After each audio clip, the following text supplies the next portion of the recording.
MVS library and reading room വായനക്കളരി സംഘടിപ്പിച്ചു. Kerala state library council പദ്ധതി ബാലവേദി കുട്ടികൾക്കായാണ് വായനക്കളരി സംഘടിപ്പിച്ചത്. Machippally MVS library and reading room വായനക്കളരി സംഘടിപ്പിച്ചു.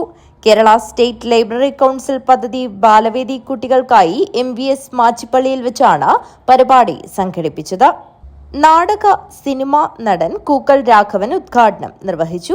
മാച്ചിപ്പള്ളി എന്ന് പറഞ്ഞ ഈ സ്ഥലത്ത് നിന്ന് ഒരു ടെലിഫിലിം ഇറങ്ങുകയുണ്ടായി. വളരെ നല്ല ക്വാളിറ്റിയോടും കൂടി നല്ലൊരു ടെലിഫിലിം ഇറങ്ങുകയുണ്ടായി. അതുപോലെ നിങ്ങളുടെ ഈ ഒരു വായന കാര്യങ്ങൾ ഇതൊക്കെ വളരെ ഭംഗിയായി പോകുന്നുണ്ട്. ഞാൻ പറയുന്നത് അഭിനയ കലയുടെ എല്ലാ ചേരുവകളും ഒത്തിണങ്ങിയ ഒരു സംഭവമാണ് നാടകം എന്ന് പറഞ്ഞാൽ. അപ്പോൾ നിങ്ങൾ പറ്റുമെങ്കിൽ എല്ലാവരും ഒരു നാടകം എടുക്കണം. കുട്ടികളുടേതായാലും വലിയവരുടേതായാലും ഒരു നാടകം എടുക്കണം.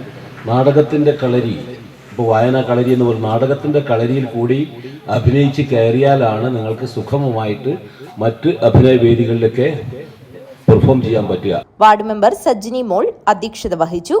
പ്രശസ്ത കവി അജയൻ കല്ലറ മുഖ്യാതിഥിയായി പങ്കെടുത്തു. Chandrasekharan master, K. പത്മനാഭൻ, സുരേഷ് ബാബു തുടങ്ങിയവർ ചടങ്ങിൽ സംസാരിച്ചു. MVS സെക്രട്ടറി ആനന്ദു കൃഷ്ണ സ്വാഗതവും ലൈബ്രറി പ്രസിഡന്റ് അനില വേണുഗോപാൽ നന്ദിയും പറഞ്ഞു. News bureau, Machippally.